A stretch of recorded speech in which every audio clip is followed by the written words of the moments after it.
All right, good evening, everyone. Happy Wednesday, and thank you so much for joining us for Raising Money Smart Kids, a free webinar brought to you by Premier America Credit Union. My name is Francesca, and I'll be serving as your moderator for the session this evening. And we're so glad you're here. Hopefully, you had some time to grab some dinner, or maybe that's what you're doing right now. And you're ready for a fun and helpful conversation about building financial confidence as a family. All right, so just a few housekeeping items before we get started. All of the mics are muted for the session except for our presenter, but we definitely want to hear from you in the chat. So that's what I'll be doing, monitoring that chat and answering any questions. So please use that chat feature to drop in your questions or comments at any time. If we don't answer them right away, we are going to have a dedicated Q&A session towards the end. So we'll make sure everything gets answered, and we are also recording today's session. So we will send everyone the link to that recording so you can refer back to it at any time. All right, and I am so excited to introduce our presenter today, Alfredo Martinez. Alfredo is our Financial Inclusion and Education Officer here at Premier America. He's an accredited financial counselor and has spent over 6 years in financial education. And with that, I will gladly turn it over to Alfredo. Thank you so much, Francesca. Good evening, good afternoon, or if you're tuning in at a later time, welcome, welcome, welcome. We have such a great conversation this evening, raising money smart kids. And so, as Frankie had said, we encourage that participation, encouragement, but we're going to talk on some important things this evening, such as, raising money smart kids, but how we can do that tangibly. And so, without further ado, let's go ahead and jump right into it.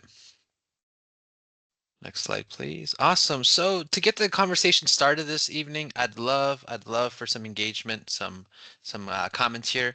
So we have a question here. So if you want to pop in your response in the chat there, please do so. What's something you wish you knew about money at a young age? It could be anything. While you think about that and you type that in the chat, just want to share and add that sometimes talking about money is can be kind of tough, right? And so, in the spirit of financial wellness and raising money smart kids, it's important to be transparent and in some cases vulnerable about things that have maybe about relations to money. So go ahead and use the functions there, the chat function, to go ahead. I know there was a Q&A there that just got started. Thank you so much, Francesca, for starting that off. We'll give it about 30 seconds or so. So again, the question, and just for those that are just tuning in right now, what's something you wish you knew about money at a young age? Awesome. I see some comments coming in. Fantastic. All right. Let's see here. And if nothing comes to mind right this second, that's a-okay.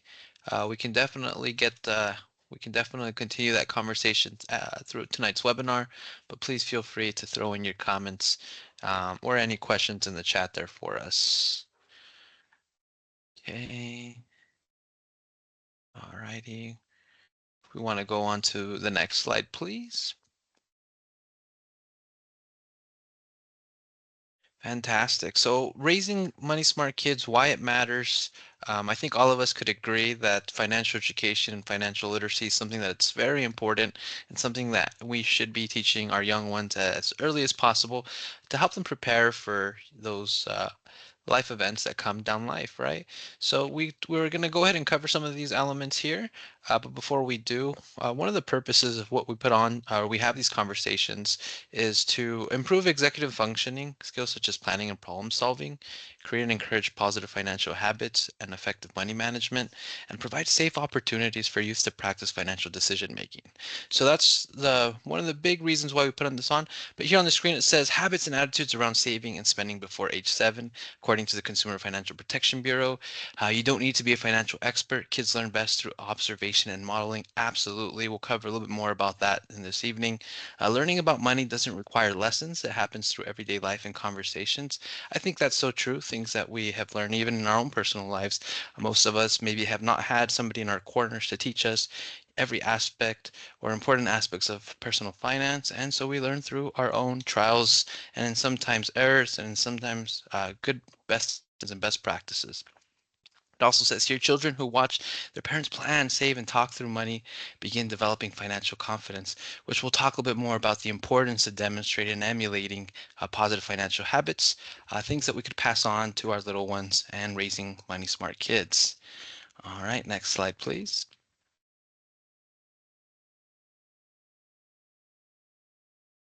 Okay, so we're gonna break it down by age groups just because you know learning these materials can be quite tough at times, and setting the stage for different age groups, regardless of where your little ones are at. We're gonna talk about some of those important skill sets that can be developed from ages 3 to 5, 6 to 8, and 9 to 12. And here we're gonna talk about specifically the observation and the foundation, and setting those stage for those skill sets to be developed, the structure and decision making between ages 6 and 8, and how 9 and 12-year-olds can become more responsible and independent. So it's important to note here that a lot of these little ones can develop these skills, or develop basic knowledge and skills which support financial management later in life, such as understanding and working with numbers, such as basic numeracy, familiarity with coins, learning about the concepts of buying and selling, and finding all about financial institutions, just to name a few on top of my head. So these we'll be discussing. Next slide, please.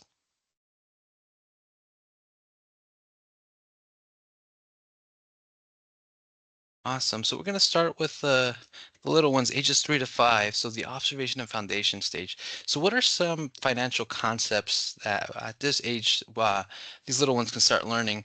Well, showing some patience and waiting maybe to make certain decisions, choosing. Counting basic value. So that kind of goes back to that numeracy that I was talking about, that familiarity with coins. And so, again, the idea here is to improve their executive functioning skills, such as planning and problem solving, and setting the foundation through understanding, coins and the familiarity with them, and the basic numeracy of, what a dollar, and the values of those. And again, it doesn't have to be such concrete concepts, but there's the basic knowledge and needed to that includes and supports personal financial management later in life. And the important piece of this is also being able to provide those safe opportunities for the youth to practice those financial decision making. So using what to do. Here are some great examples. Using clear jars to show saving and spending. That gives you also the visual. There's kinesthetic learners, visual learners, auditory learners, and leveraging the combination of those can help you better understand what type of learner your young one is, and how you can maybe cater or tailor the type of education or information to this youth. You can offer different types of choices. You can have a sticker or a crayon today, and having them to wait or choose, allowing them to understand a little bit of patience and some of these skill sets that can be later translated to financial decision making when they're 10, 12, 15, 18, 20, you name it. You can use short, repeatable phrases like money is for things we need and want, which sets the stage for a larger conversation as they get a little bit older, and they can better understand or grasp the concepts between a need and a want. So a lot of this, what you're doing at this age, is really setting that foundation for the little one to help them reach those money milestones. And so one important thing here is that most people get their money habits and skills from their parents and caregivers. So it's very important that we demonstrate through our best of our ability, just because a lot of these little ones tend to pick up these skills and abilities by watching. And so, the ability to focus on what they have to do, making sure that they have that persistence and support to keep going, even if it's not so easy. And things will come down later, like the ability to recognize trade-offs when it comes to things that they care about, whether it be money, toys, time, belongings, treats, you name it. So learning to plan ahead, wait for things that they want, and finish what they start helps children and adults achieve financial well-being. So some quick tips there. And of course, if there's any questions or comments or something that you'd like to share, feel free to throw it in the chat or answer that Q&A. We'd be happy to get to it. So let's go ahead and continue the conversation here. Next slide, please. All right, so we're going to move on to the about the 6 and 8 year olds, so kind of in the preteen area, and so we're going to talk a little bit about structure and decision making. So, what are some concepts that I think is important for this age group to maybe start, begin a conversation or begin understanding? I think it's very important for them to understand, what earning is and why individuals earn money, what it means to save goals, and how that earning can be translated to those savings goals, and a little bit more on the older side here, the opportunity cost, knowing what we want and what we can have, and if we were to go make a decision, we didn't choose another decision, what does that mean? So here are some examples, what to do. So start a simple allowance system tied to effort or chores. Of course, work within your own budget, what makes most sense. And I think here it's not so much the amount that one can use, but the idea of this earning and saving for goals in the simple allowance system could be you do X chore or X thing, and this is what your allowance will be or what you will earn, allowing them to, in a safe environment, test some of this decision making or some of these concepts that you're putting in front of them and have some tangible experience. You can also use a save spend jar system, which is a great a save spend share jar system, which is a great tangible and again hands-on experience that allows them to make some decision making and something that you can help support them and guide them as they decide whether to save the money, spend it, or share it with those that around them.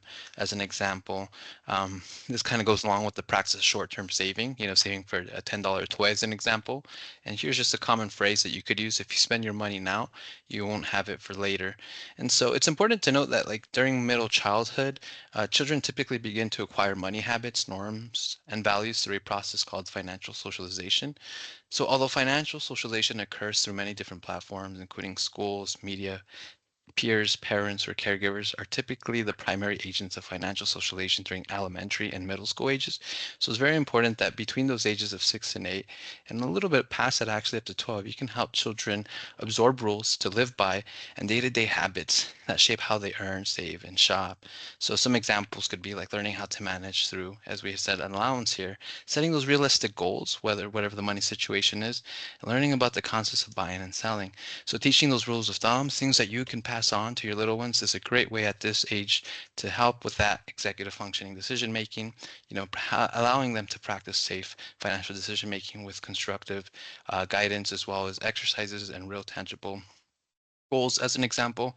And so that's what we see here around this age frame, is that they start really picking up on those norms and those values that the parents or the caregiver demonstrate at that age.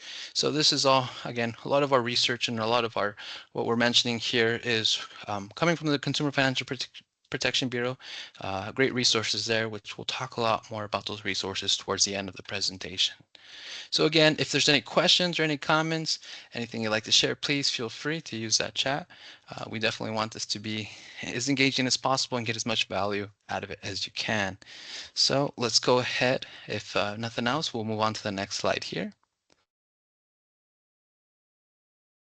Awesome. So now we're moving a little bit more to the a little bit older, from 9 to 12, and we're going to talk a little bit about responsibility and independence here. And so some concepts here that these age groups can start listening. And again, during that middle childhood, this is a great opportunity to talk about budgeting, planning, and introducing those concepts of needs and versus wants. Of course, every youth is a little bit different, and so their understanding, their executive functioning skills are a little bit different, but you can then use your best judgment to help them better understand, why is it that we need this or want this, and how we can have we do some comparison shopping as adults as we make have these conversations amongst ourselves and have this decision making for our little ones. So here are some examples of what you could do. Help them plan how to spend a birthday money. So if there is a birthday that's around the corner, it has just happened, you tend to come into a sometimes large amount of money. And so what can we do with that? Can we spend? Can we save? Can we share? Using back the idea of using that spend, save, share jar as an example. Encouraging that goal setting for larger purchases. So at this age, there may be a higher price ticket item, whether it be a bicycle, video game system, you name it, whatever that your child is interested in, they tend to see those larger ticket items, and this could be a great way for you to set some saving goals. And just a quick note about that, a lot of the research suggests that showing and having that habit of savings early on, and it's not so much important on the amounts, but more so on the habit itself, whether it be a dollar, a few dollars, whatever cadence is reasonable.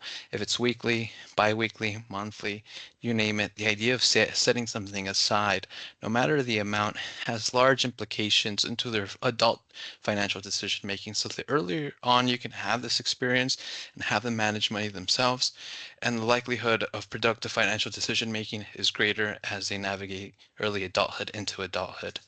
So anywho, um, another thing that you can do is use weekly family budgeting examples. So if we have $100 for groceries, what should we prioritize? And so this is where you can have a collaborative spirit in making some financial decisions for the household. So if you go grocery shopping, you can include them and say, hey, we have $100 or the nominal amount that you decide to, and see how are we going to do is what should we prioritize. And this is a great example of where you can incorporate the needs versus wants conversation.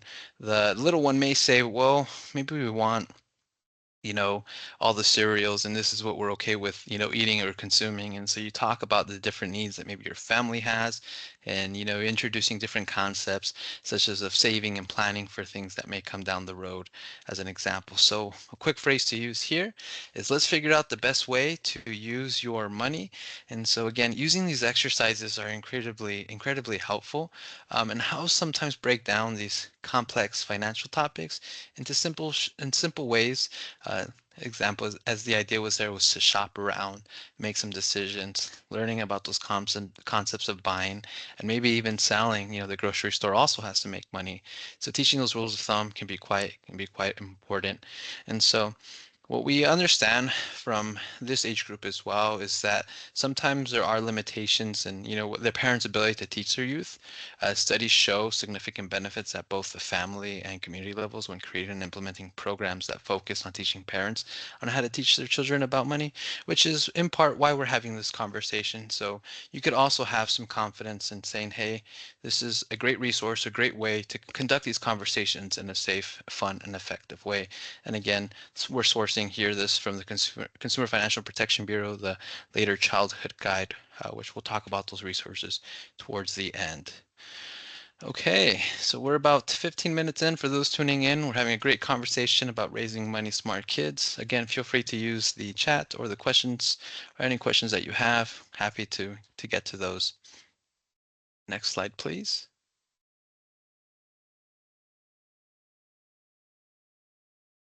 Yeah, so one of the conversations that we often have is when is it a good time to talk about youth, about money? And I've heard, quite a variety. They say the sooner the better, and I generally agree with that. But also understanding that there are um, important concepts that can be taught with different types of tools. And so everyday moments to teach money skills is a great way to do that.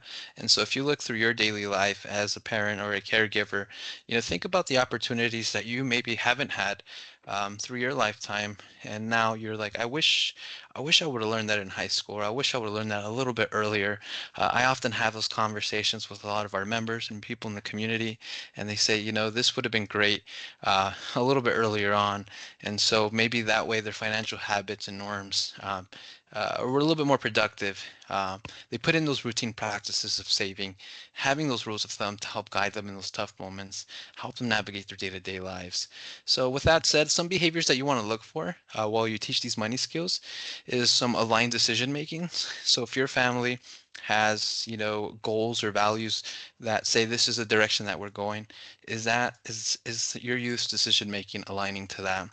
Are they making decisions with the level of confidence that helps build that self-confidence that they have? And are their ability to meet those goals in their control? So these are some important behaviors to look for. Sometimes when children may need help, some things to look for is, that frustration or temper when making financial decisions, or the difficulty of grasping certain concepts. Can be kind of tough, or if they fail to maybe pay attention, or if they're not really focused on the conversation at hand, the concept may be a little bit too tough for them. So keep in mind Your children are constantly watching, listening, so they might absorb more than you think. So when you shop for a bargain or splurge on a treat, or plan a special occasion, you're showing your kids how to think about money. So it's very important to keep that in mind as we, have everyday moments in our life to have these conversations. All right, so I did see here something just come in. Thank you so much for your comment there. It says, is 17 too late to start teaching some of these concepts? Absolutely not. I think the sooner the better, but it's never too late. I think there's many people that would agree with this statement that most of us don't stop learning about money and personal finance up to our late. There's every stage of life we learn something, right? Whether we're the young students or the child, or we're right on the cusp of retirement. There's financial topics that sometimes we're not privy to, and we only learn because we're entering that new life stage, right? So it's never too late. Thank you so much. And of course, we'll continue to have these conversations within the credit union. And of course, we're here to help navigate these conversations. So very much appreciate that comment because I often get that a lot. Is it too late for me? Absolutely not. We're here to help. So thank you. Next slide, please. Okay, so here's a quick activity. I kind of alluded to this a little bit earlier, but I think this is a great underutilized strategy that sometimes we get in the habit of we go to the grocery store, it's the end of the week or it's during the weekend and we just want to get in and get out. But here's an idea that you can make budgeting and planning part of this conversation for your little one. You can give your child $5 to shop for one meal ingredient. Teach comparison shopping. This brand is cheaper and why. You have the name brands and then you may have the store brands. And so you can have a quick little conversation, if we wanted to save a couple bucks and the ingredients are quite similar, our dollar can go a little bit further this way, which means that then we can use this extra money to put into a savings account for you, to save for a trip, to buy maybe something that we need, as an example. And so that budgeting and planning is such an important piece to youth development. And so, again, to the question a little bit earlier, is it too late? No, at any age. The sooner the better, of course. And if you can incorporate this into your day to day and your week to week as you make some of these, some decisions that you have to make, you would be modeling positive financial decision making. Maybe it's something that wasn't modeled to you, or speaking for myself, something that I had to learn is, how to make those financial decisions, as an example. Next slide, please.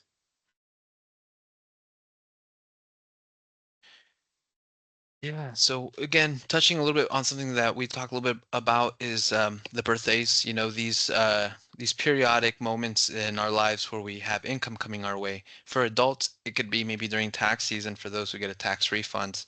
It could be maybe you entered a contest and you won, as an example. So it could be your own birthday, as an example. And so instead of spending gift money right away, talk about saving for a larger goal, which focuses on that prioritizing and goal setting, which is so important. And so these activities, can help support the development of financial skills and decision making. And this is what we call it as a financial counselor. We call this just-in-time activities, meaning that you use real in time, as kind of implied in the name, but meaning that these activities help individuals, especially young ones, understand the concepts by leveraging it in real time, in a real moment. In this case, it could be a birthday, something that is leading up to. And if you wanted to take it one step further, if the youth is, of good age, maybe they can even plan their birthday. You can give them a budget to work with. We need to buy balloons. We need to buy um, I don't know, a piñata. We have to buy food. We have to buy this or that, and you can help them understand, what goes into this. And of course, use your best judgment on where your youth is to make some of these decisions for themselves. But incorporating them into this decision making can be quite productive.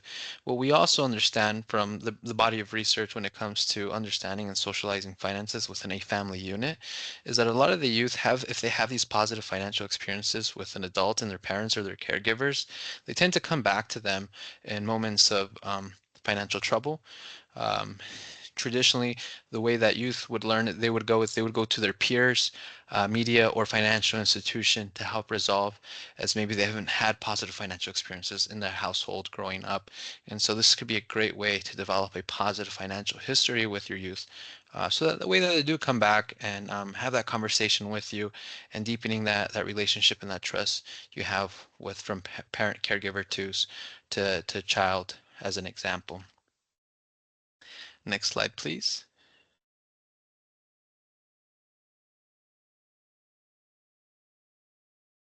Okay. So saving and delayed gratification, this is such a hot topic, I feel like, especially now with the onset of, technology, right? Applications, you name it. There's apps there that such as TikTok, you name it. There's stores embedded in some of these applications. And so what is a way that we can tackle saving and delayed gratification? Um, Take them to your financial institution, take them to the credit union, take your child with you to deposit money and explain why it goes into savings. So the idea is here, as many as you know, you walk into a grocery store, you're already going to be hit with advertisements and maybe some products right as you get in. Also when you check out. So this idea then of delayed gratification gets put to test quite often, even as adults. And I think it's even more difficult for a child as they see the candy bars, the toys, the treats, you name it. And so one way to curb that is to be very intentional about these conversations and about these actions. And one of the great ways to do that is to bring them into the credit union and show them why we deposit the money and explain why it goes into savings. Have them make the savings deposit as an example. Have them speak to our representatives and helping them, take that money and deposit, and I give them the receipt to see that their balance is growing, that the money is in there and it is growing. And so when we go to those conversations, when we're in those moments where impulse buying is present, or kind of making us want to buy something, you can remind them, hey, remember when we went to the credit union and we spoke with Francesca and Alfredo, and they said maybe we should think about this a little bit more before we make a purchase, so we can then save for that bicycle, that video game console, you name it, that new book that's coming out. And so the idea here is that if we can curb that delayed gratification and intentionally work against it at an early age, the decision making as a young adult into adulthood, they'll be in a much better place to make more productive financial decisions. And I speak from my own mess, meaning that, some of these concepts I had to learn through my technical understanding and background. But it's important to know that these are things that I pass on to my family and little ones to help them better understand that we don't always have to go with our first instinct of buying this candy bar, buying this. We think about what's on the horizon. We have that family vacation trip coming down the road. We have your birthday coming up that we want to have a little bit of money for.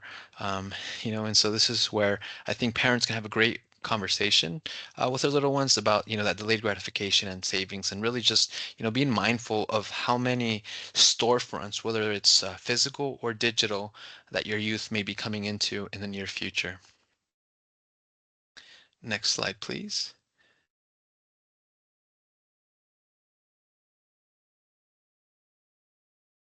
Okay, so the dinner table is a great time to have some conversation. This is where you can spend some real intentional time to discuss your own financial choices in a simple way.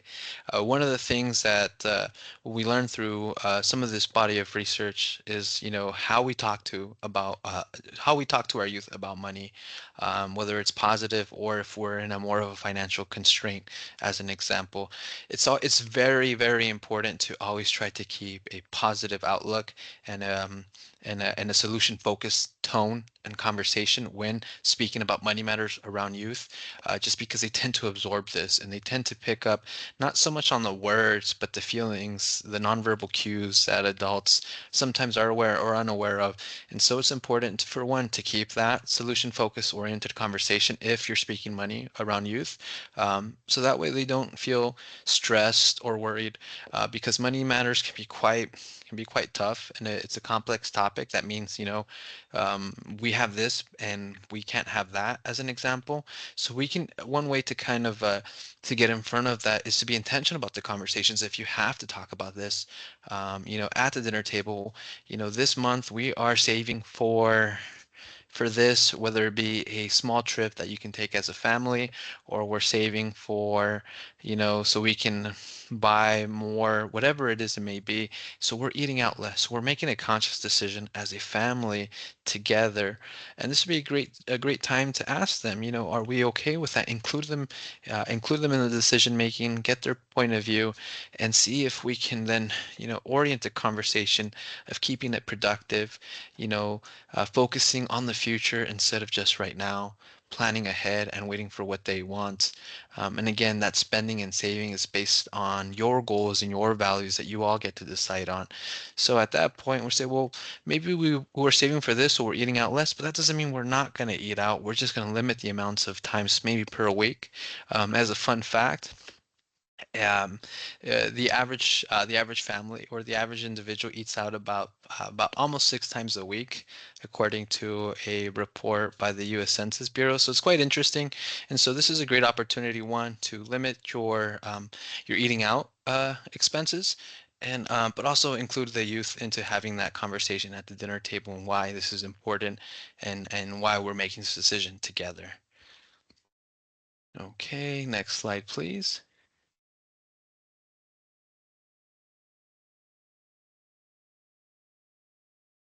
Awesome. So, especially now in our day-to-day lives, we're often going back and forth from school to maybe, recital practice or soccer practice, or, all these extracurriculars after work. And so this could be an opportunity to, again, have conversations, listen and share. And right here's a shameless plug to Frankie and I's podcast called The Launch. An episode airs every Saturday. We talk about similar topics what we're talking about today. We'd love for you to check in, give us a listen, give us a like. You can find this on all of your favorite podcast platforms. You could also find it on YouTube. And in this conversation, just like we're having this evening, is really just about how can families grow together, learn together, as a team, and launch into productive financial decision making. We include family challenges. Sometimes we share our own personal stories. And so this is a deeper dive into some of these topics and activities that you could do with your little one. So we encourage you to please, please, please, give us a listen, give us a like, and we have more content coming out, similar to what you're hearing this evening. And we're looking to expand some of our content a little bit more as well. So we'll have more of that coming down the road. Next slide, please.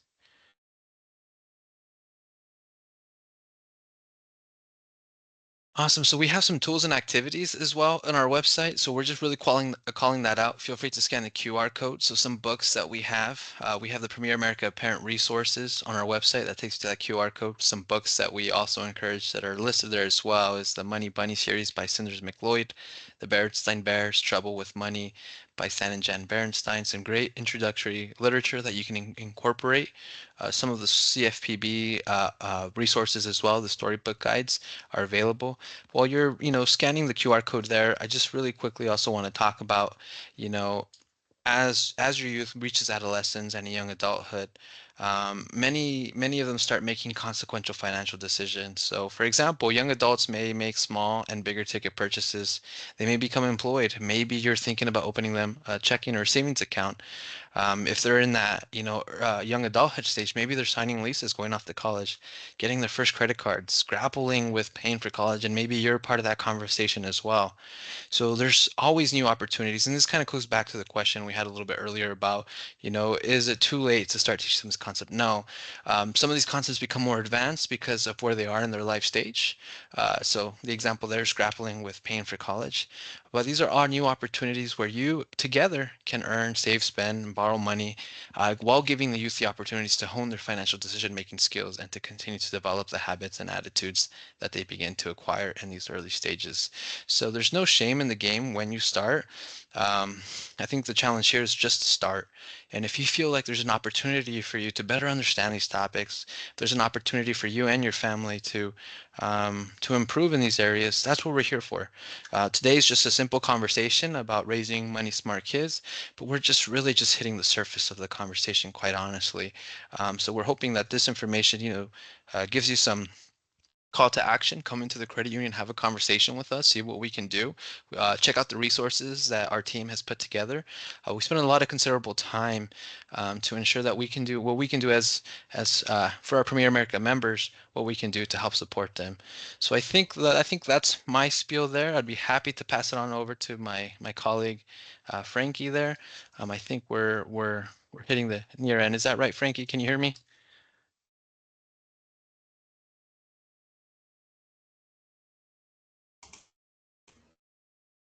Yes, sorry, I was having trouble unmuting there. Now, if we just have any questions, if you want to go ahead and drop them in the chat so we can go ahead and share that. We did have a question asking what the best account is to get at the credit union for a 17-year-old.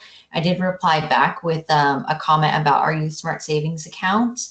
So we have that for 0 to 17. Those accounts require a responsible adult to be a joint owner. And if you deposit $50 within the first 50 days of opening that account, we will match that $50 with another 50. And this month is also our youth month. So we only have a few more days. It ends on the 31st. But if you do that by the end of May, then you're also entered to win a family 4-pack of Disneyland tickets. So just wanted to shout that out as well. And also mentioned that if the child is 13 or older, they can also have a smart spending account added onto that youth account as well. So they can get some experience with a checking account, with a debit card, and you as the parent or the responsible adult are able to see that on your online banking. And the youth have limited access on the online banking, so they can check their balance, start learning how to budget and transfer between their own accounts without having access to Zelle and other things like that. Once they get started on their savings journey, then we also have an awesome youth launch certificate as well. So just wanted to share that out. But any other questions, feel free to drop them in the chat.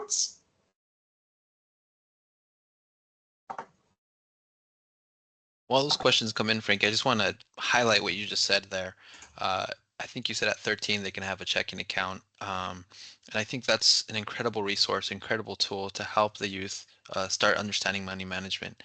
The parent has the ability to have restrictions and kind of have those conversations ahead of time. So please come on down and we're happy to assist you with any of those questions or needs that you may have. Or if you just want to continue the conversation about what more can you do as a parent or a caregiver to raise money smart kids, that's what we're here for.